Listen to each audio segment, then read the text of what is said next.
Hello, I'm Karen Hall, editor with Cygnus Business Media, and today I'm talking with Debra Thompson, who is Vice President of Marketing for North America for Pitney Bowes. Debra, thank you so much for being here today. Oh, my pleasure, Karen. Always a pleasure. Could I ask you, let's get right to it. Is there still a place for direct mail in most marketing plans? Karen, absolutely. Direct mail continues to be the most effective form of communication for reaching out and ensuring that your message is being understood. And companies are still using it to ensure that their offers are being promoted.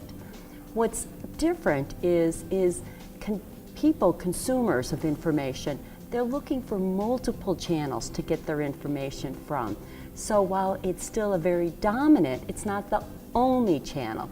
And that's really what I think people get confused about, is the complementary nature of the other channels does not preclude the use of direct mail. That's a very interesting observation. Now, where can printers get information that will help them make a sound decision about whether or not to add mailing services? Well, you know, the thing about adding mailing services is you really do need to keep up with the postal regulations, and you need to understand how all of that works.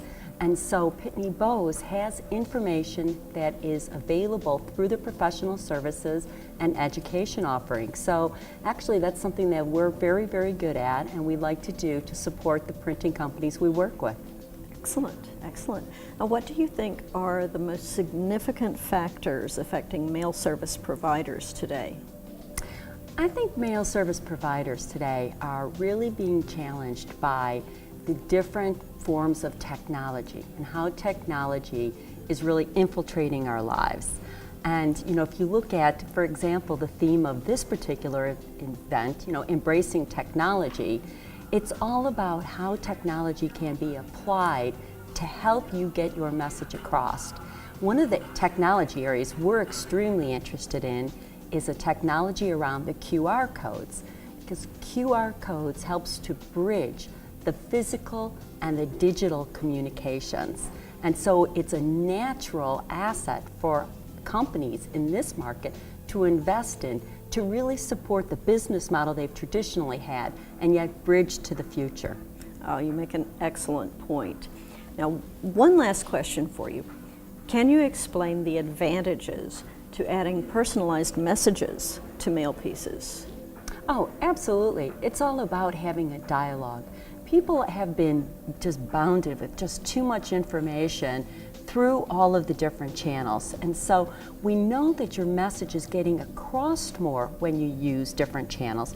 For example, if you put the mail and email together, your response rates improve about 28%. And we did a survey earlier this year, and we were asking people how they felt about using multiple channels, and over 77% said they would like to, but right now just slightly over half are.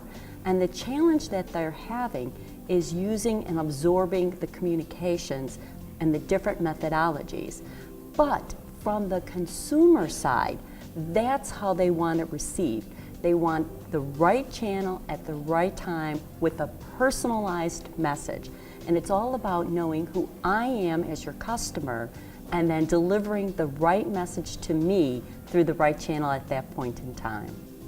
Very good observations. Debra, thank you so much for sharing all of that with us, and thank you for being with us today. Oh, my pleasure. Thank you, Karen.